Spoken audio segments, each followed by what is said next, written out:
તો હવામાન વિભાગ દ્વારા આગાહી કરવામાં આવી છે। આગામી 7 દિવસ વરસાદને લઈને આગાહી કરવામાં આવી છે। હાલ 6 સિસ્ટમ સક્રિય જોવા મળી રહી છે। Depression, monsoon trough, shear zone સક્રિય જોવા મળી રહી છે। તો western disturbance, cyclonic circulation, trough પણ સક્રિય થયું છે। બનાસકાંઠા, સાબરકાંઠા, અરવલ્લીમાં ભારે વરસાદને લઈને આગાહી કરવામાં આવી છે। તો દાહોદ, મહીસાગર, તાપી, નવસારીમાં પણ ભારે વરસાદ વરસવાની આગાહી કરવામાં આવી છે। ડાંગ, વલસાડ, દમણ, દાદરા નગર હવેલીમાં પણ વરસાદને લઈને આગાહી કરવામાં આવી છે। 16 અને 17 ઓગસ્ટે માછીમારીઓ દરિયો ન ખેડવા માટે સૂચના પણ આપવામાં આવી છે। તો રાજ્યમાં 501.6 મિલીમીટર વરસાદ નોંધાયો છે। थंडरस्टॉर्म के साथ इसमें जो डिस्ट्रिक्ट आज हेवी रेनफॉल का वार्निंग दिया गया है, येलो वार्निंग के साथ भगथड़ा, बनासकांठा, साबरकांठा, अरावली, माहीसागर और दाहोद के लिए दिया गया है। और दक्षिण में तापी, नवसारी, वलसाड, डांग, दमन, दादरा नगर हवेली को दिया गया है हेवी रेनफॉल येलो वार्निंग के साथ। कल के लिए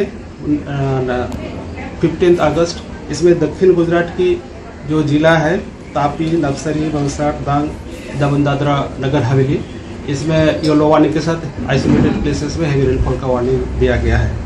डीप डिप्रेशन जो झारखंड एडजॉइनिंग गंजेटिक वेस्ट बंगाल के पास था, इसका मूवमेंट पश्चिम उत्तर पश्चिम दिशा में मूवमेंट हुआ है।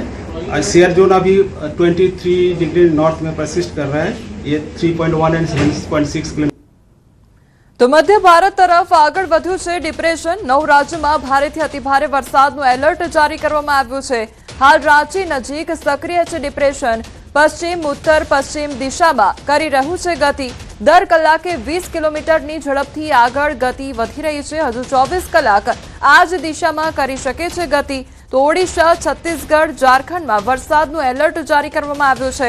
પશ્ચિમ બંગાળ, સિક્કિમમાં પણ વરસાદનું એલર્ટ આપવામાં આવ્યું છે।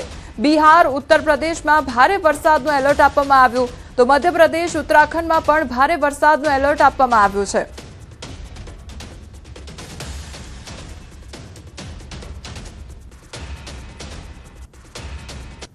તો આ તરફ બનાસકાંઠા જિલ્લામાં મેઘરાજા મહેરબાન થયા છે। પાલનપુર, વડગામ સહિત અનેક વિસ્તારોમાં વરસાદી માહોલ જામ્યો છે।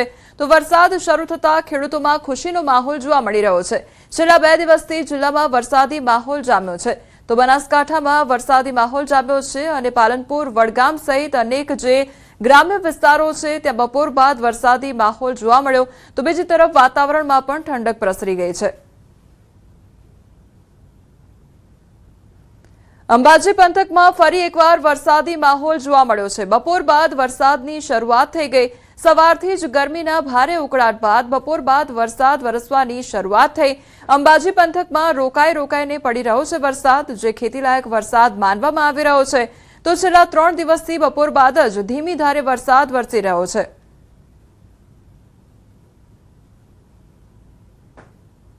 अन्य समाचार पर हवे नजर करिए तो जूनागढ़ गिरनार अंबाजी मंदिरना विवादमां हवे नवो धड़ाको थयो छे। अंबाजी मंदिरना महंतनी हत्यानुं कावतरू घड़ायानो आक्षेप करवामां आवी रह्यो छे। ब्रह्मलीन तनसुखगिरी बापोने झेर अपायानो अरजीमां उल्लेख करवामां आव्यो छे। नवाबी हार अने सोना चांदीना दागीना गायब थयानो पण उल्लेख करवामां आव्यो छे। 21 महीना बाद पोलीसने अरजी मळता खळभळाट सर्जायो छे। दुष्यंत गिरीना नामे अजाण्या व्यक्तिए अरजी करी होવાનો खुलासो थयो छे। दुष्यंत गिरीए पोताना नामे नकली अरजी कराई होवानी पोलीसमां फरियाद करी छे। तो मिलकत हड़पवा माटे गंभीर कावतरू घड़ायानो आक्षेप करवामां आवी रह्यो छे।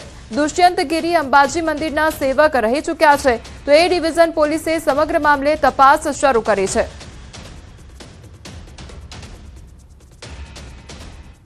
दशामाना व्रतने लईने विज्ञान जाथाए सवालो उठाव्या छे। विज्ञान जाथाना चेरमेन जयंत पंड्यानुं निवेदन सामे आव्युं छे, जेमां તેમણે સ્પષ્ટપણે જણાવ્યું છે કે દશામાના નામે અંધશ્રદ્ધા ફેલાવાય છે। લોકો એવા દાવા કરે છે કે મૂર્તિ દૂધ પીવે છે। વળી કેટલાક તો પત્રિકાઓમાં અંધશ્રદ્ધા ફેલાવતા લખાણો પણ લખતા હોય છે।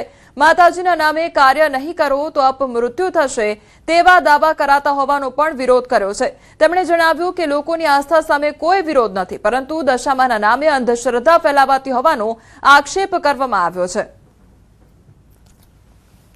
ગઈકાલે ચમત્કારની ઘટના, દૂધ પીવાની ઘટના હતી, તે વિજ્ઞાન જાથાના માત્ર ને માત્ર ખાલી કાર્યકરને મોકલતા બંધ કરવી પડી અને માફી માગી લીધી હતી.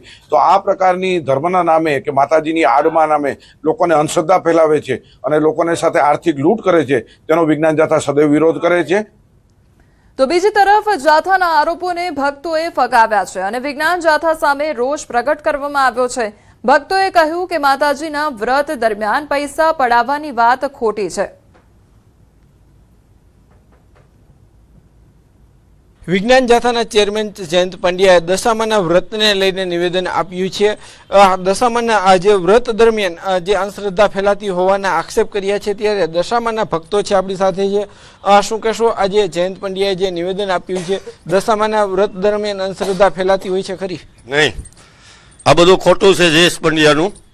અને આ વ્રતની અંદર અમે 15 દી વ્રત રહી છીએ માતાજીના અને ભાવથી રહી છીએ. અમે કોઈની પાવલી લેતા નથી. શ્રદ્ધા હોય માતાજીને પગે લાગવા આવી શકે છે. આ પ્રોબ્લેમ લીધે કે અમારા 150 વર્ષથી અમારું શ્રદ્ધા હાલી આવે છે માતાજીની બદલે.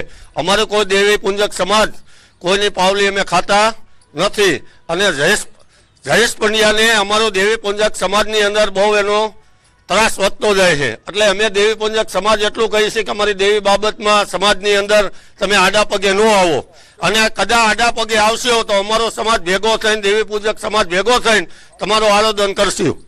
આવું કંઈ હોતું નથી.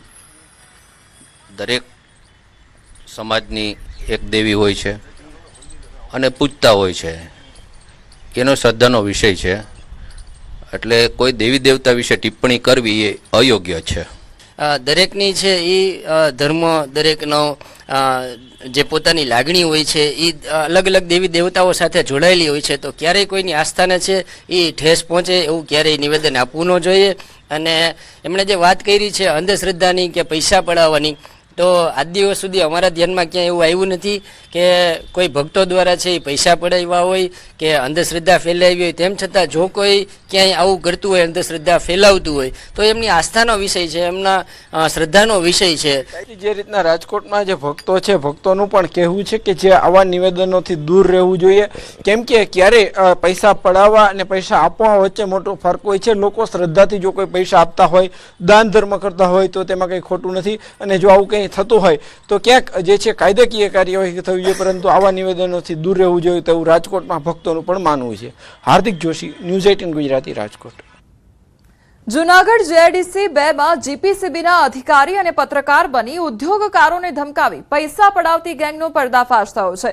આ ગેંગ કારખાનેદારોને ધમકી આપી જણાવતી કે તે લોકો દ્વારા છોડાયેલા પાણી પીવાથી માણસો મરી જાય છે તેવી ધમકી આપી કારખાનેદારો પાસેથી પૈસા પડાવતા. તે લોકો પોતાને GPCBના અધિકારી અને પત્રકાર હોવાનું કહેતા અને યુનિટ સીલ કરવું પડશે તેવી ધમકી આપી પૈસાની માંગણી કરતા હતા. જેને લઈ JIDC 2ના ઉદ્યોગકારો અને એસોસિએશન દ્વારા તાલુકા પોલીસમાં લેખિત અરજી કરવામાં આવી હતી. પોલીસે તપાસ કરતા જેતપુરની ગેંગના 5 શખ્સો સામે ગુના નોંધવામાં આવ્યા છે, જેમાં 3 આરોપીઓને ઝડપી પાડવામાં આવ્યા છે. તપાસમાં સામે આવ્યું છે કે આ લોકો દ્વારા માત્ર 2 દિવસમાં 4 કારખાનેદારો પાસેથી 60,000 પડાવવામાં આવ્યા હતા, જ્યારે એક કારખાનેદાર પાસેથી 2.5 લાખની માંગણી કરવામાં આવી હતી. આ જ રીતે અન્ય કારખાનેદારો પાસેથી પૈસા પડાવ્યા છે કે કેમ તે દિશામાં વધુ તપાસ હાથ ધરવામાં આવી છે. અમુક વ્યક્તિઓ અલગ અલગ GIDCના કારખાનાઓમાં ફરી રહી છે અને પોતે GPCBના અધિકારીઓની છે એવી ઓળખ આપે છે અને સાથે પ્રેસ મીડિયાવાળા પણ છે. અને તમે જે આ પાણી છોડો છો એ પાણી જે છે ખૂબ જ પ્રદૂષિત છે અને એને લીધે લોકોના મોત થાય છે. અને હમણાં જ એક વ્યક્તિનું મોત થયું છે, એટલે તમને આવા કોઈ ગંભીર ગુનામાં ફસાવી દઈશું. અને એવું કહીને વેપારીઓ પાસે પૈસા માંગતા હતા. આ ગુનામાં સંડોવાયેલા છે એ કુલ 5 ઇસમો પૈકી 3 ઇસમોની પોલીસે ધરપકડ કરી છે અને 2 ઇસમો છે, 2 ઇસમોની અત્યારે પોલીસ તપાસ કરી રહી છે. છોટાઉદેપુરના પાવી જેતપુરમાં સરકારી તંત્રની બેદરકારીનો કિસ્સો સામે આવ્યો છે. જર્જરિત શાળા, દિવાલોમાં પડેલી તિરાડો, છતમાંથી ટપકતું પાણી અને મંદિરમાં અભ્યાસ કરતા બાળકોના દ્રશ્યો છોટાઉદેપુરના છે. અહીં કોલિયારી 2 પ્રાથમિક શાળાનું મકાન જર્જરિત બનતા ધોરણ 1 થી 5ના 27 બાળકો રામ કબીર મંદિરમાં બેસીને અભ્યાસ કરવા માટે મજબૂર બન્યા છે.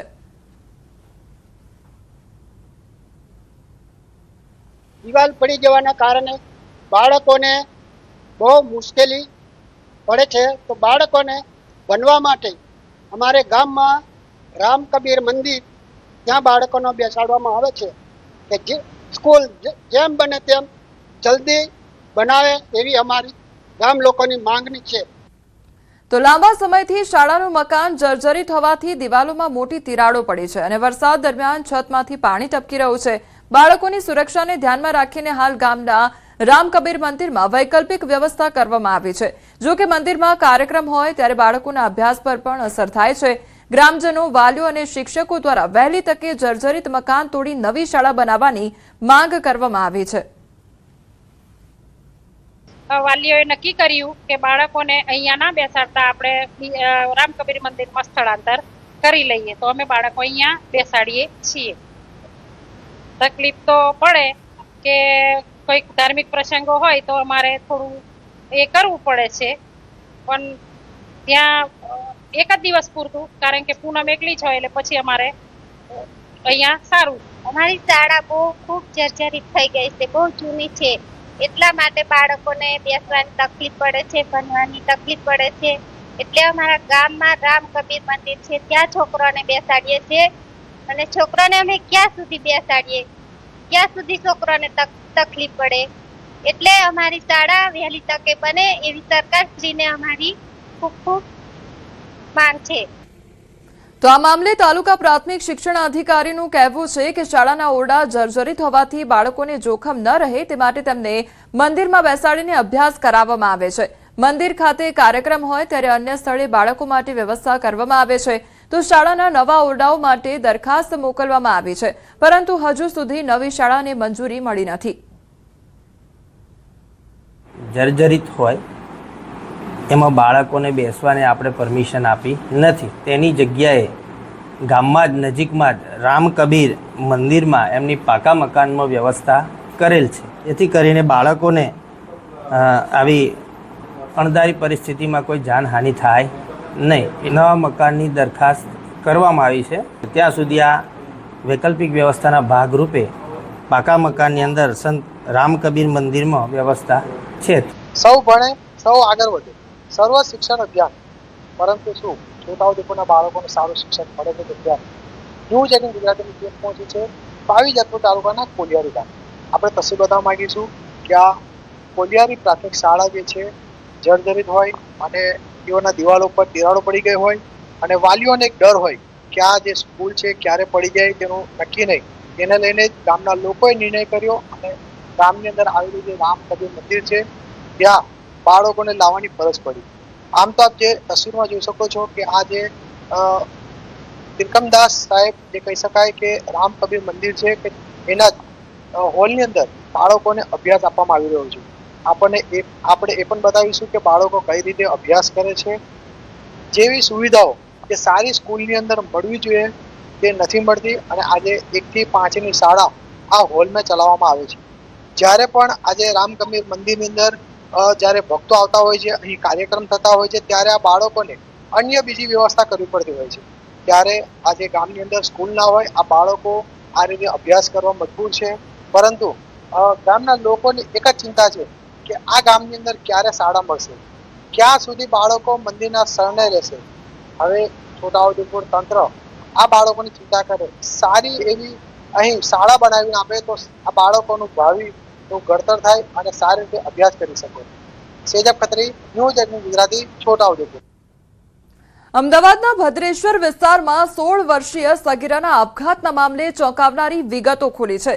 પરિવારની ફરિયાદ મુજબ નસીમ ઉર્ફે લલ્લુ અંસારી નામનો યુવક સગીરા પર પ્રેમ સંબંધ માટે દબાણ કરતો અને સતત હેરાન કરતો હતો. આ પહેલા પણ સગીરાના પરિવારજનોએ માનસિક ત્રાસના આક્ષેપ સાથે પોલીસ ફરિયાદ નોંધાવી હતી, જે બાદ પરિવારે કોર્ટ કેસમાં પણ સમાધાન કર્યા હોવાનું પોલીસ તપાસમાં સામે આવ્યું છે. તો એરપોર્ટ પોલીસે આરોપીની ધરપકડ કરી આત્મહત્યાના દુષ્પ્રેરણા સહિતના કલમો હેઠળ કાર્યવાહી શરૂ કરી છે. પોલીસ તપાસમાં આરોપી વિરુદ્ધ અગાઉ પોક્સો એક્ટ હેઠળ પણ ગુનો નોંધાયો હોવાનું સામે આવ્યું છે. આરોપી જે છે એનું નામ નસીમ ઉર્ફે લલ્લુ મંસૂર અંસારી છે. એની ઉંમર 21 વર્ષ છે અને જે પોતે છે એ છૂટક મજૂરી ગેરેજમાં કામ કરવાનું એ રીતનો કામ ધંધો કરે છે. અગાઉ જ્યારે સગીરાના વિસ્તારમાં એક ગેરેજ આવેલું હતું ત્યાં કામ કરતો હતો એ દરમિયાન આ લોકો સંપર્કમાં આવેલ હતા. સગીરાને પોતાની સાથે પ્રેમ સંબંધ રાખવા માટે એ અવારનવાર વાતચીત કરવામાં અને એની સાથે પ્રેમ સંબંધ રાખવા માટે પ્રેશર કરતો હતો. સુરત રેલવે સ્ટેશન પરથી 2 મહિલાઓ ગાંજા સાથે ઝડપાઈ. રેલવે સ્ટેશનના પ્લેટફોર્મ નંબર 1 પરથી પૂરી અમદાવાદ સુપરફાસ્ટ એક્સપ્રેસમાં મુસાફરી કરતી 2 મહિલાઓને 29.965 કિલો ગાંજા સાથે ઝડપી પાડવામાં આવી. તો સુરત રેલવે પોલીસ, એસઓજી અને એલસીબીની સંયુક્ત કાર્યવાહીમાં બંનેની ટ્રોલી બેગમાંથી ગાંજો મળી આવ્યો હતો, જેની કિંમત આશરે ₹14.98 લાખ છે. પ્રાથમિક તપાસમાં બંને મહિલાઓ ઓડિશાથી ગુજરાતમાં ગાંજો લાવી રહી હોવાનું સામે આવ્યું છે. તો પોલીસે બંને સામે એનડીપીએસ એક્ટ હેઠળ ગુનો નોંધી ગાંજો કોને પહોંચાડવાનો હતો અને ડ્રગ્સ નેટવર્કમાં अन्य कौन संडोवाયેલું છે તે અંગે તપાસ શરૂ કરી છે. जो सस्पेक्ट थी जिनके बारे में इंफॉर्मेशन मिली थी उनको रोक के उनके पास उनकी तलाशी लेने पे उनके पास से अंदाज से 30 किलो जितना गांजे का जो कंसाइनमेंट है वो मिला था. दोनों महिला हैं वो एज अ कैरियर काम कर रही थी. उनको 10-10 हज़ार रुपये इस काम के लिए दिए जाने थे. સુરતના લસકાણા વિસ્તારમાં ફાયરિંગ થયું અને પાનના ગલ્લા પાસે હવામાં ફાયરિંગ કરવામાં આવ્યું. બિલ્ડર દ્વારા સીન સપાટા કરવા ફાયરિંગ કરવામાં આવ્યું હોવાની આ ઘટના સામે આવી છે. તો ફાયરિંગના સીસીટીવી ફૂટેજ પણ સામે આવ્યા છે. વાલકથી અબ્રામા જતા રોડ પર પાનના ગલ્લા પાસે હવામાં ફાયરિંગ કરવામાં આવ્યું. બિલ્ડર દ્વારા સીન સપાટા કરવા માટે આ ફાયરિંગ કરવામાં આવ્યું હતું. ગત રોજ રાત્રે 3 વાગે દારૂના નશામાં ફાયરિંગ કરવામાં આવ્યું. તો ફાયરિંગ કરનારની પોલીસ દ્વારા ધરપકડ પણ કરવામાં આવી છે.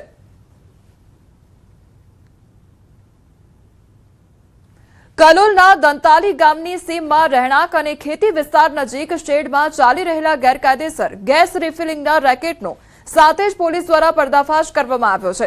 કોઈપણ સુરક્ષા વ્યવસ્થા કે જરૂરી પરવાનગી વિના ઇલેક્ટ્રિક મોટરની મદદથી મોટા સિલિન્ડરમાંથી નાની બોટલોમાં જ્વલનશીલ રાંધણ ગેસનું જોખમી રીતે રિફિલિંગ કરવામાં આવતું હોવાનું સામે આવ્યું છે. તો પોલીસે સ્થળ પરથી કુલ 6 આરોપીઓને રંગે હાથ ઝડપી પાડ્યા હતા. દરોડા દરમિયાન 258 ગેસ સિલિન્ડર, વાહનો સહિત કુલ ₹12.86 લાખથી વધુનો મુદ્દામાલ કબજે કરવામાં આવ્યો હતો. કાર્યવાહી કરવામાં આવેલી જે રેડ દરમિયાન અલગ અલગ કંપનીના બાટલાઓમાં બીજા બાટલાઓ દ્વારા જે ગેસ છે તે શિફ્ટ કરી અને નાના બાટલાઓમાં ભરી અને એને સપ્લાય કરવાની પ્રવૃત્તિ ત્યાં ચાલતી હોવાનું જણાઈ આવેલ છે અને તેમાં રેડ કરી 4 ઇસમોને સ્થળ ઉપરથી જ પકડવામાં આવેલ છે. બનાસકાંઠા વડગામમાં મનરેગા શ્રમિકોનો પગાર ન ચૂકવતા મહિલાઓનો હોબાળો સર્જાયો છે. ધારાસભ્ય જિગ્નેશ મેવાણી અને શ્રમિકો તાલુકા વિકાસ અધિકારીને રજૂઆત કરવામાં આવી છે. તો શ્રમિકોના 4 મહિનાનો પગાર ન ચૂકવતા વડગામ તાલુકા પંચાયત ખાતે હોબાળો સર્જાયો. વિવિધ માંગણીઓ લઈને ધારાસભ્ય જિગ્નેશ મેવાણી અને શ્રમિકો તાલુકા વિકાસ અધિકારીને રજૂઆત કરી શ્રમિકોને નિયમિત પગાર ચૂકવવામાં આવે તેવી પણ માંગ કરવામાં આવી છે. નર્મદા જિલ્લામાં વરસાદી માહોલ જોવા મળ્યો છે. નર્મદાના મોટા ભાગના વિસ્તારોમાં ધોધમાર વરસાદ વરસ્યો છે. ડેડિયાપાડા, સાગબારામાં વધુ વરસાદ નોંધાયો. તો જિલ્લામાં સરેરાશ 2 ઇંચ જેટલો વરસાદ નોંધાયો છે. વરસાદના બીજા રાઉન્ડમાં વરસાદ વરસતા ખેડૂતોમાં હવે ખુશીની લાગણી જોવા મળી રહી છે. તો પહેલા વરસાદમાં વરસાદે વિનાશ વેર્યો હતો. આજે બીજા રાઉન્ડમાં વરસાદ પડતા બિયારણને જીવનદાન મળ્યું છે. નર્મદા જિલ્લામાં વરસાદનો બીજા રાઉન્ડમાં ખાસ કરીને વાત કરીએ તો 6 તાલુકામાં ભરપૂર વરસાદ પડી રહ્યો છે. ગઈકાલ રાતથી જે વરસાદ વરસી રહ્યો છે જેને લઈ ખેડૂતો ખુશખુશાલ થયા છે. કારણ કે જે પોતાનું જે મોંઘા મહેનું જે બિયારણ વાવણી કરી ચૂકેલા હતા જેમને જીવનદાન મળતા આજે ખેડૂતો ખુશખુશાલ છે. જે ઉકળાટ ભર્યા વાતાવરણથી જે લોકો ત્રાહિમામ પુકારી ઉઠ્યા હતા ત્યારે આ ઠંડક પ્રસરતા લોકો પણ ખુશખુશાલ થયા છે. ખાસ કહી શકાય કે જે વરસાદને કારણે અનેક રોડ રસ્તા જે છે એ ધોવાણ થઈ ચૂક્યા છે જેને લઈ લોકો રાહદારીઓ પરેશાન છે. પરંતુ જે ખેડૂતોને પોતાના જે મોંઘા મહિના જે બિયારણ વાવણી કરી ચૂક્યા હતા જેમને જીવનદાન મળતા ખેડૂતો ખુશખુશાલ થયા છે. દીપક પટેલ, ન્યૂઝ 18 ગુજરાતી, નર્મદા. ગીર સોમનાથના ઉના તાલુકાના ખાપટ ગામે સિંહણ અને સિંહ બાળે પશુનું મારણ કર્યું હોવાની ઘટના સામે આવી છે। કેનાલ પાસે આવેલા ખેતરમાં ધોળા દિવસે સિંહણ અને સિંહ બાળે પશુનું મારણ કરતા ખેડૂતોમાં ચિંતા ફેલાઈ ગઈ છે। તો ખાપટ ગામમાં અવારનવાર સિંહોના ધામા જોવા મળતા હોવાથી ખેડૂતો અને સ્થાનિકોમાં ભયનો માહોલ જોવા મળી રહ્યો છે। ખેતરોમાં સિંહોની અવરજવર વધતા ખેડૂતોને પોતાની અને પશુધનની સુરક્ષાની ચિંતા સતાવી રહી છે। તો હવે વન વિભાગ દ્વારા સિંહોની અવરજવર પર નજર રાખી જરૂરી કાર્યવાહી કરવામાં આવે તેવી પણ ખેડૂતોની માંગ સામે આવી છે। તો આ તરફ અમરેલી પીપાવાવ હાઈવે પર આવી ચડ્યા છે સિંહો। વાહનોથી ધમધમતા હાઈવે પર 2 સિંહો આવી ચડ્યા। સિંહો હાઈવે ક્રોસ કરવા મથામણ કરતા જોવા મળ્યા હતા। સિંહોના વારે આવ્યા છે સિંહ પ્રેમીઓ, ત્યારે અકસ્માતથી સિંહોને બચાવવા સુરક્ષિત રીતે હાઈવે ક્રોસ કરાવવામાં આવ્યો હતો। આંબરડી ગામના સિંહ પ્રેમીએ બંને સિંહોને સલામત રીતે રોડ ક્રોસ કરાવ્યા હતા। સિંહના લોકેશન અંગે તાત્કાલિક વન વિભાગને જાણ પણ કરવામાં આવી હતી। તો ગીર સોમનાથ કાણકિયા ગામે ખૂંખાર દીપડો પાંજરે પુરાયો છે। વન વિભાગે દીપડાને પાંજરે કેદ કર્યો છે। વાડી વિસ્તારમાંથી દીપડો પાંજરે પુરાયો। દીપડાને વધુ તપાસ અને આરોગ્ય નિરીક્ષણ માટે જસાધાર એનિમલ કેર સેન્ટર ખસેડવામાં આવ્યો છે। તો દીપડો પકડાતા ગ્રામજનોએ રાહતનો શ્વાસ લીધો છે।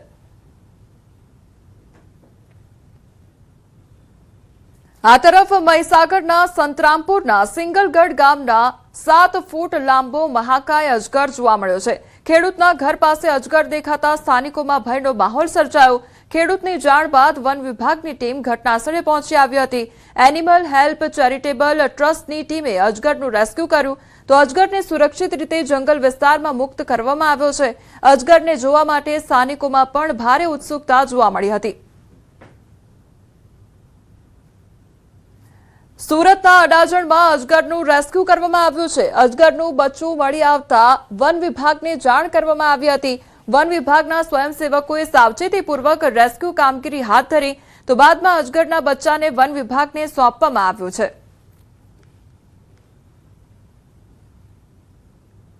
અમદાવાદમાં મહિલાઓ વિરુદ્ધ સોશિયલ મીડિયામાં હેરાનગતિ કરનાર ગેંગ સામે સાયબર ક્રાઇમનો મોટો પ્રહાર સામે આવ્યો છે। મિશન સાયબર રક્ષિકા અને સાયબર સેફ પ્રોજેક્ટ હેઠળ વિશેષ કાર્યવાહી કરવામાં આવી રહી છે।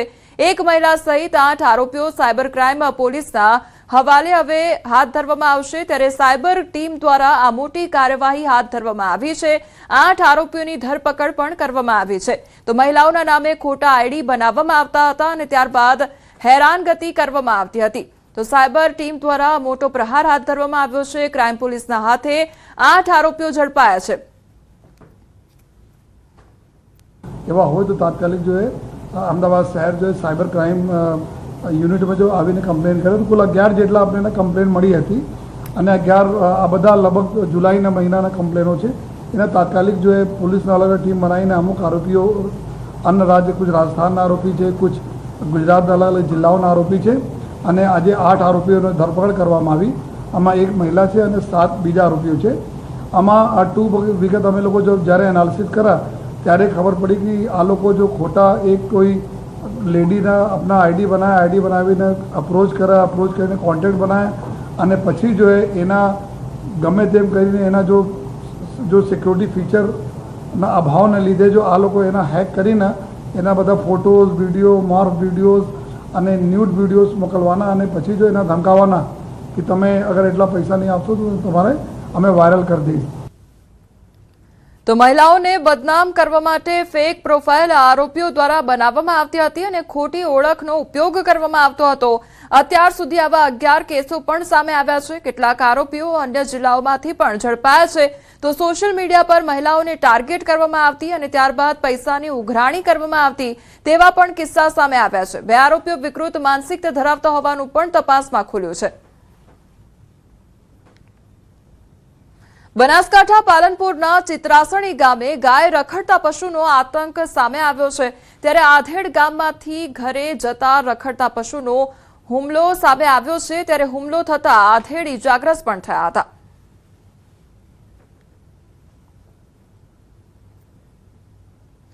સ્વતંત્રતા દિવસની પૂર્વ સંધ્યાએ રિલાયન્સ ફાઉન્ડેશને શિષ્યવૃત્તિ 2026-27 માટે અરજીઓ ખોલવાની જાહેરાત કરી। 2026-27 માટે ગત વર્ષની જેમ જ કુલ 5100 વિદ્યાર્થીઓને સ્કોલરશીપ આપવામાં આવશે। 5000 યુજી અને 100 પીજી વિદ્યાર્થીઓને પસંદગી થશે તો યુજી વિદ્યાર્થીઓને 2 લાખ અને પીજી વિદ્યાર્થીઓને 6 લાખ રૂપિયા સુધીની સહાય આપવામાં આવશે। સ્કોલરશીપ સાથે વિદ્યાર્થીઓને મેન્ટરશીપ અને લીડરશીપ ડેવલપમેન્ટની તક પણ મળશે। અરજી માટે કોઈ ફી નથી અને ઓનલાઈન અરજી કરી શકાશે। તો અત્યાર સુધી ભારતભરના 33000થી વધુ વિદ્યાર્થીઓને રિલાયન્સ દ્વારા શિષ્યવૃત્તિ આપવામાં આવી છે।